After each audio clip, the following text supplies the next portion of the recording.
نحمده ونصلي على رسوله الكريم أما بعد فأعوذ بالله من الشيطان الرجيم بسم الله الرحمن الرحيم لا يحب الله الجهر بالسوء من القول إلا من ظلم وكان الله سميعا عليما إن تبدوا خيرا أو تخفوه أو تعفوا عن سوء فإن الله كان عفوا قديرا لا يحب الله الجهر بالسوء من القول نہیں پسند کرتا اللہ تعالی برائی کے اظہار کو بات سے الا من ظلم مگر جس پر ظلم کیا گیا وَكَانَ اللَّهُ سَمِيعًا عَلِيمًا اور اللہ تعالی سننے والا جاننے والا ہے ان تبدوا خیرا اگر تم ظاہر کرو نیکی کو او تخفوہ یا تم اس کو چھپاؤ او تعفو عن سوء یا تم درگزر کر دو برائی سے فإن اللہ کان عفوا قدیرا تو بے شک اللہ تعالیٰ بھی درگزر کرنے والا قدرت رکھنے والا ہے سبحان ربک رب العزت عما یصفون وسلام علی المرسلین والحمد للہ رب العالمین اللهم صل على محمد وعلى آل محمد كما صليت على إبراهيم وعلى آل إبراهيم إنك حميد مجيد اللهم بارك على محمد وعلى آل محمد كما باركت على إبراهيم وعلى آل إبراهيم إنك حميد مجيد معزز سامعین سورۃ النساء کا 21واں رکوع آیت نمبر 148 اور 149 آپ کے سامنے تلاوت کی ہیں۔ اللہ رب العزت ان کے مطابق صحیح بیان کی توفیق عطا فرمائے آمین اور ہمیں قرآن و سنت پر عمل کرنے کی توفیق عطا فرمائے آمین۔ گزشتہ سبق میں آپ حضرات نے منافقین کا تذکرہ سنا اور پڑھا، ان کی عادات، ان کی صفات اللہ رب العزت نے بیان فرمائیں اور آخر میں ان کو توبہ کی ترغیب دی۔ اگر وہ توبہ کر لیں اور اصلاح کریں اور دین حق کو تھام لیں اور مخلص ہو جائیں، منافقت چھوڑ دیں تو اللہ تعالیٰ ان کو معاف فرما دے گا۔ اور پھر فرمایا ما یفعل اللہ بعذابکم ان شکرتم وآمنتم، اللہ کو کیا ضرورت ہے کہ تمہیں اللہ عذاب دے اگر تم شکر کرو اور ایمان لاؤ۔ وکان اللہ شاکرا علیما، اور اللہ تعالیٰ قدردان ہے، علم رکھنے والا ہے۔ آج کے سبق فرمایا لا يحب اللہ الجہر بالسوء من القول الا من ظلم، اللہ تعالیٰ برائی کے اظہار کو پسند نہیں فرماتے مگر جس پر ظلم کیا جائے۔ دیکھیں جی، برائی برائی ہے، چاہے پردوں کے اندر کی جائے چاہے علل اعلان کی جائے، لیکن چھپ کر برائی وہ گناہ ہے اور علل اعلان برائی کرنا یہ بغاوت ہے، یعنی یہ ڈبل گناہ ہے کہ ایک گناہ بھی ہے اور دوسرا اعلانیہ گناہ ہے۔ اللہ تعالیٰ کو یہ بات پسند نہیں ہے۔ رسول اللہ صلی اللہ علیہ وسلم نے بھی ارشاد فرمایا کل امتی معافن الا المجاہرین میری ساری امت بخشی جائے گی سوائے ان لوگوں کے جو اعلانیہ گناہ کرنے والے، جو علی الاعلان گناہ کرنے والے ہیں، ان کی بخشش نہیں ہوگی۔ کیوں؟ گویا کہ یہ تو اس طرح ہے کہ علی الاعلان للکار رہے ہیں اللہ کی غیرت کو۔ اور آپ دیکھیں جن قوموں پر عذاب آیا یہ اعلانیہ گناہ کرنے والے تھے۔ قوم لوط پر عذاب آیا بدکاری کی وجہ سے۔ قرآن کہتا ہے وَتَأْتُونَ فِي نَادِيكُمُ الْمُنْكَرَ، یہ بدکاری کو چھپ چھپا کے نہیں کرتے تھے بلکہ بڑی مجلس کے اندر، اور اس کو کوئی عیب اور برائی نہیں سمجھتے تھے۔ اسی طرح آپ دیگر قوموں کو دیکھیں، قوم شعیب علی الاعلان شرک کے ساتھ ساتھ ناپ تول میں کمی بھی کرتے تھے اور اس کو جرم اور گناہ بھی نہیں سمجھتے تھے۔ جن قوموں نے علی الاعلان اللہ تعالیٰ کی بغاوت کی، علی الاعلان پھر ان پر اللہ کا عذاب دیا ہے۔ باقی خفیہ چھپ چھپ کے گناہ وہ بھی جرم ہے، لیکن اس کی توبہ بھی آسان ہے کہ بس جیسے چھپ کے گناہ کیا ایسے چھپ کے اللہ سے معافی مانگو، اللہ تعالیٰ معاف کر دے گا۔ لیکن علی الاعلان گناہ کرنا یہ اللہ تعالیٰ کو قطعاً پسند نہیں، بہت ہی اللہ کا غصہ اور بہت ہی اللہ تعالیٰ کا قہر اور غضب جوش میں آتا ہے۔ اگر کسی شخص پر کوئی ظلم کرے، وہ اس ظلم کو لوگوں کے سامنے بیان کرے اس لیے تاکہ ظالم کو سزا ملے یا باقی لوگ اس ظالم کے ظلم سے بچ جائیں، اس کی تو اجازت ہے۔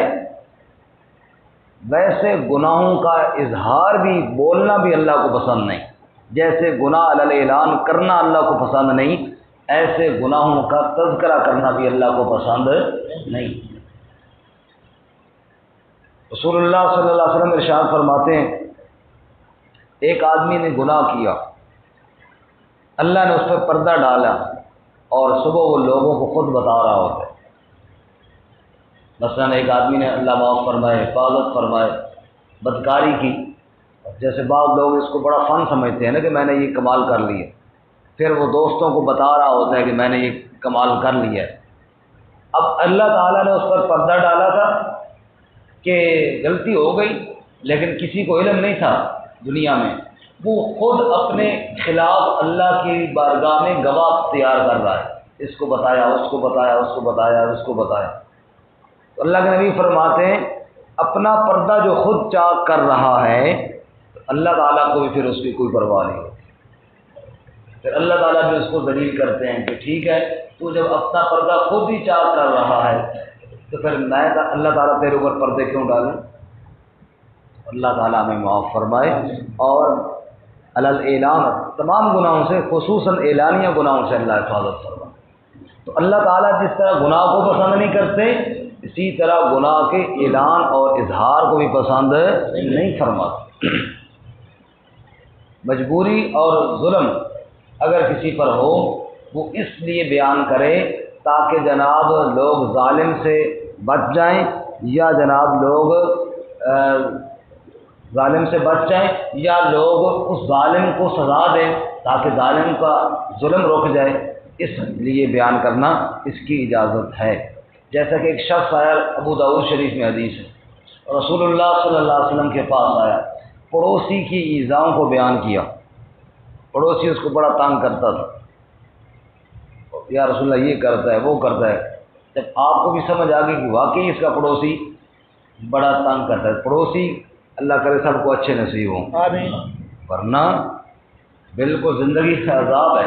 اس لیے لوگ کہتے ہیں نا کہ اول جار بعد دار، جار کہتے ہیں پڑوسی کو، پہلے جار دیکھو پھر دار دیکھو، دار کہتے ہیں گھر کو، پہلے پڑوسی دیکھو پھر گھر دیکھو، اور اگر پڑوسی صحیح نہ ہو تو زندگی کیا ہے؟ عذاب ہے۔ رسول اللہ صلی اللہ علیہ وسلم نے ارشاد فرمایا اپنے گھر کے دھوئیں سے پڑوسیوں کو ایذا نہ پہنچاؤ، اپنی دیوار کو زیادہ اونچا کر کے ان کے گھر کی طرف جو ہوا جاتی ہے اس کا روک کر اس کو ایذا نہ پہنچاؤ۔ اتنی باتوں میں اللہ کے نبی نے فرمایا خیال کرو پڑوسی کا۔ اور ہم تو جناب اپنے کوڑے کا شاپر پڑوسیوں کے دروازے کے آگے رکھا تھا، یہ جو ہمارے دروازوں کے آگے کوڑا پھینکا ہوا ہوتا ہے، یہ کوئی انڈیا والے تو نہیں آ کے پھینک جاتے نا، یہ ہمارے محلے والے ہی، بیٹا اس کو چھوڑ دے، کھیر کھیر نہ کریں۔ اچھا آپ کی کافی ہلتی ہے تو میری توجہ ادھر چلی جاتی ہے کہ پتہ نہیں مولوی تو پیر کے سامنے کوئی بندہ ہو یہ خارش کرے نا، شک پہ نہ کوئی بندہ شک پیسے دینے لگے۔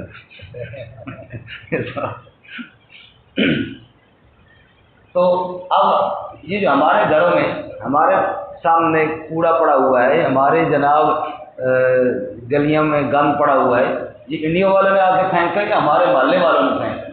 تو یہ پڑوسیوں نے پھینکا ہے۔ تو رسول اللہ صلی اللہ علیہ وسلم نے کیا ارشاد فرمایا کہ جبرائیل نے مجھے پڑوسیوں کے بارے میں اتنی تاکید کی، مجھے تو یہ شک ہوا کہ شاید میراث میں بھی پڑوسیوں کا حصہ ہوگا۔ جب آدمی فوت ہوتا ہے اس کی جائیداد میں بھی پڑوسیوں کا حصہ ہوگا، تاہم میراث میں تو حصہ نہیں کا حکم نازل نہیں ہوا، اس کے علاوہ اور کوئی کمی نہیں چھوڑی ان کے حقوق میں۔ تو کہا یا رسول اللہ یہ پڑوسی مجھے بڑا ایذائیں پہنچاتا ہے۔ آپ صلی اللہ علیہ وسلم نے جب تحقیق کی تو واقعی ایسا تھا کہ اس کے مزاج میں شر تھا، شرارت تھی، اس کو بار بار تنگ کرتا تھا۔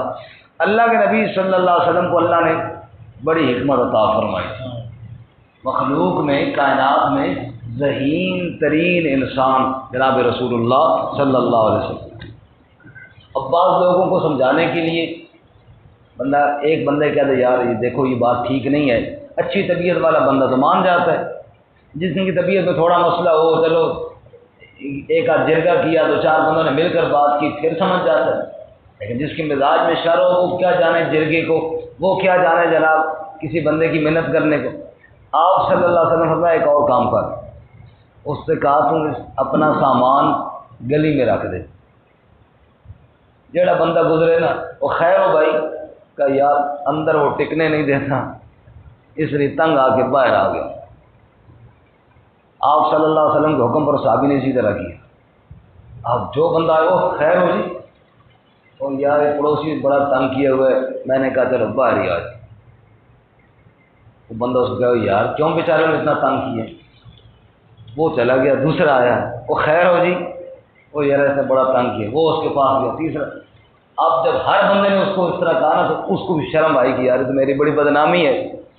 وہ آیا، اس نے کہا یار بس آئندہ نہیں تنگ کروں گا، بس آپ احتجاج ختم کر۔ انہوں نے کہا صبر کر، تو جا کر سوچتے ہیں، نبی پاک کے پاس گیا، یا رسول اللہ آپ تو آ کے معذرت کر رہے ہیں، اور میں صبر کر جا بھی صبر کر، وہ انشاءاللہ تیرا سامان اپنے ہاتھوں سے اٹھا کر لے جائے گا اور معافی بھی مانگے گا تم سے۔ پھر جناب اس نے اپنا وہ سامان اپنے ہاتھوں سے اٹھا کے اندر رکھا، معذرت بھی کی اور کہا آئندہ تنگ نہیں کروں گا۔ لا يحب اللہ الجہر بالسوء من القول الا من ظلم، یوں احتجاج کرنے اور کسی کے خلاف باتیں کرنے اس کی اجازت تو نہیں ہے، مگر اگر ظلم کیا جائے تو مظلوم کو حق حاصل ہے کہ اپنی اس ظلم کی وجہ سے آواز اٹھائے تاکہ لوگوں کو بھی پتہ چلے کہ ظالم نے اس کے اوپر ظلم کیا ہے۔ اس سے معلوم ہوا کہ ایک دائرے کے اندر مظلوم کو احتجاج کرنے کی اجازت ہے جس کو کے اوپر ظلم کیا جائے، لیکن نیت شر اور فساد کی نہ ہو، نیت صرف اصلاح کی ہو تاکہ ظالم کا ہاتھ رک جائے۔ رسول اللہ صلی اللہ علیہ وسلم نے ارشاد فرمایا نا انصر اخاک ظالما او مظلوما، اپنے بھائی کی مدد کر، ظالم ہو تب بھی مدد کر، مظلوم ہو تب بھی مدد کر۔ یا رسول اللہ ظالم کی مدد کیسے کریں؟ ورنہ اس کے ظلم کے ہاتھ کو روک دو، یہ ظالم کی مدد ہے، ورنہ تو وہ ظلم کرتا جائے گا تو اپنی آخرت برباد کرے گا۔ لا يحب اللہ الجہر بالسوء من القول الا من ظلم، نہیں پسند کرتا اللہ جہر کا معنی اظہار، سوء کا معنی برائی، قول کا معنی بات۔ اللہ تعالیٰ ایسے بات کو پسند نہیں کرتا جس بات میں برائی کا اظہار ہو، الا من ظلم، مگر جس پر ظلم کیا جائے وہ اظہار کرے، وہ بتائے کہ میرے ساتھ جناب یہ زیادتی ہوئی ہے، میرے ساتھ یہ ظلم ہو رہا ہے۔ اس سے یہ ثابت ہوا کہ ویسے گپ شپ کے لیے کسی کے بارے میں بحث چھیڑ دینا یہ ٹھیک نہیں ہے۔ مظلوم آدمی جس پر ظلم ہوا وہ اپنے ظلم کو روکنے کے لیے تو بات کرے تو صحیح ہے، ویسے ہی جناب چار بندے بیٹھے جیسے ہمارے یہاں محفل لگتی ہے، چھٹے بندے کی غیبت شروع ہو جاتی ہے، فلانا ایسا فلانا ایسا فلانا ایسا۔ جس کو میں بتا رہا ہوں، جس کے سامنے میں ڈسکس کر رہا ہوں، کوئی فائدہ نہیں ہے اس کو بتانے کا، نہ تو یہ ظالم کو روک سکتا ہے، نہ یہ میری مدد کر سکتا ہے، نہ جناب میں مظلوم ہوں مسئلہ کسی اور کا ہے، میں تو ویسے محفل گرم کرنے کے لیے کسی آدمی کا ذکر چھیڑ رہا ہوں، اس کو اللہ پسند نہیں فرماتا۔ وَكَانَ اللَّهُ سَمِيعًا عَلِيمًا، اور اللہ تعالیٰ سننے والا ہے، علم رکھنے والا ہے۔ ایک مولوی صاحب کا بیان سنا، وہ اس آیت کو ماتم پہ دلیل کے طور پہ پیش کر رہا تھا، لا يحب اللہ الجہر بالسوء من القول الا من ظلم، کیونکہ ظلم ہوا، اس میں تو کوئی شک نہیں ظلم ہوا، لیکن کہتے ہیں اس کا اظہار اس طرح کیا جا رہا ہے تاکہ یہ لوگ دیکھیں اور جا کر جناب ان ظالموں کو سزا دیں۔ یہی مطلب ہے نا کہ یہاں پہ دیکھے کوئی بندہ جا کے ان ظالموں کو 14 صدیوں پہلے والے ظالموں کو جا کر سزا دے، یہ تو خواہ مخواہ ہر بندہ جو دل کرے مطلب بیان کرے، مطلب وہی ہے جو میں نے تفسیروں کی روح میں آپ کے سامنے بیان کر دیا۔ تو کوئی بندہ ہو نا بیوی سے ڈرتا ہو، بیوی سے ڈرتا ہو، ادھر کوئی نہیں سن رہی، اتنے تو بولو نا، بیوی سے ڈرتا ہو، بیگم صاحب سے ڈرتا ہو، ادھر بھی نہیں بول رہے ہو، کیا کر رہا کوئی بندہ مثال کے طور پہ ہم میں سے تو ایسا کوئی نہیں ہے نا، کہیں کوئی بندہ اگر بیوی سے ڈرتا ہو، ہم تو ماشاءاللہ بڑے دلیر آدمی ہیں، تو بیوی اگر اسے کوئی ایسا بات کہے جو بیچارہ برداشت تو نہ کرتا ہو لیکن اب ڈر کی وجہ سے کرنی پڑ جائے، تو پھر پتہ کیا کرتا ہے، بیوی کو تو کہہ کچھ نہیں سکتا، اپنے آپ کو مارتا ہے، ہائے میں مر گیا، ہائے وہ وقت میں جس وقت تیرے نال شادی کی نہ کرتا تو اچھا تھا، اپنے آپ کو مارتا ہے۔ یہ بزدل بندے کی نشانی ہوتی، کسی کا کچھ بگاڑ نہیں سکتا، اپنے آپ کو مار رہا ہے۔ ارے جس نے تیرے ساتھ زیادتی کی جرأت ہے تو اس کو جا کے مار، جرأت ہے تو اس کو جا کے مار، اپنے آپ کی پھینٹی لگائی جا رہا ہے، مار مار مار مار کے جناب۔ یہ کیا ہو رہا ہے جی، یہ ظالم سے بدلہ لیا جا رہا ہے، سبحان اللہ۔ ظالم سے یہ بدلہ ہوتا ہے کہ میں اپنے آپ کو کوٹ دوں، اپنے آپ کی پھینٹی لگا دوں، ظالم سے بدلہ تو یہ ہے کہ جا کے اس کی پھینٹی لگاؤں، پھر تو بات ہے۔ اللہ تعالیٰ صحیح سمجھ نصیب فرمائے۔ ان تبدوا خیرا او تخفوا او تعفو عن سوء، اگر تم نیکی کو ظاہر کرو یا تم اس کو چھپاؤ یا تم برائی کو معاف کرو۔ دیکھو جی، برائی کے اظہار کو تو اللہ پسند نہیں کرتا، لیکن نیکی کے اظہار کو اللہ پسند کرتا ہے، اس لیے آگے فرمایا ان تبدو خیرا، اگر تم خیر کو ظاہر کرو، اعلان تم لوگوں کو خیر کی طرف بلاؤ، تم جناب اعلان تم لوگوں کو دین کی طرف بلاؤ، کوئی نیکی کا کام کرو، نیکی کو تو اللہ تعالیٰ پسند کرتا ہے نا، اللہ نیکی کی بہار نصیب فرمائے۔ ہاں جیسے نیکی اعلان اچھی ہے، ایسی نیکی خفیہ طور پہ بھی اچھی۔ بعض نیکیاں ایسے جیسے فرائض ہے نا، ان کو اعلان ادا کرنے کا حکم ہے، نماز جماعت کے ساتھ پڑھو، سب لوگ دیکھیں، جناب مسجد میں جماعت ہو رہی ہے۔ اسی طرح جناب حج اعلانیہ طور پہ ہوتا ہے، جناب اللہ تعالیٰ کا فرض ہے۔ زکوٰۃ ہے، بالکل اعلان دو، پتہ چلے جناب بندہ زکوٰۃ دے رہا ہے، کوئی مسئلہ نہیں ہے، صرف نیت دکھلانے کی نہ ہو، باقی اعلان دو، فرائض میں سے ہے۔ باقی چیزیں جو ہیں نفلی صدقہ ہے، نفلی عبادت ہے، وہ چھپا چھپا کے کرو، خفیہ رب کے ساتھ تعلق ہو، یا اللہ میں تیری رضا کے لیے خفیہ طور پہ جناب کر رہا ہوں۔ اور ہمارے یہاں کیا ہوتا ہے، ہمارے یہاں زکوٰۃ تو جو دیتے ہیں ان کا اظہار تو نہیں ہوتا، نفلی صدقات کا خوب اظہار ہوتا ہے، خوب جناب پورا علاقہ اکٹھا ہو جاتا ہے، کیا ہوا جی، ایصال ثواب کے لیے، اور جناب ایصال ثواب کے لیے بڑے کھانے پکائیں گے تب جا کر ایصال ثواب ہوگا، اس کے بغیر شاید ایصال ثواب ممکن نہیں ہے۔ حالانکہ نفلی صدقات میں خفیہ رسول اللہ صلی اللہ علیہ وسلم نے ارشاد فرمایا، رجل تصدق بصدقۃ فاخفاها حتى لا تعلم شماله ما تنفق يمينه، اتنا مخفی صدقہ کرے جو بندہ کہ بائیں ہاتھ کو پتہ بھی نہ چلے کہ دائیں ہاتھ نے کیا صدقہ کیا ہے، اللہ اس کو قیامت والے دن اپنے عرش کا سایہ نصیب فرمائیں گے۔ برکت ان تبدو خیرا او تخفوہ، اگر تم ظاہر کرو خیر یا تم چھپاؤ، او تعفو عن سوء، یا تم درگزر کرو برائی سے، فإن اللہ کان عفوا قدیرا، بس بے شک اللہ تعالیٰ درگزر کرنے والا، قدرت رکھنے والا ہے۔ یعنی اگر تم کسی کو معاف کرو، دیکھو نا رب بھی تو معاف کرنے والا ہے نا۔ اگر تمہارے ساتھ کسی نے زیادتی کی ہے، تم درگزر کرو، اللہ تعالیٰ کو درگزر کرنا پسند ہے۔ تم جب گناہ کرتے ہو نا، رب بھی تو تمہیں معاف کر دیتا ہے۔ اور قدیرا ہے بھی بڑی قدرت والا۔ ایک انسان وہ ہے جو بدلہ لے ہی نہیں سکتا، وہ معاف کرے نہیں تو کیا کرے گا بیچارہ۔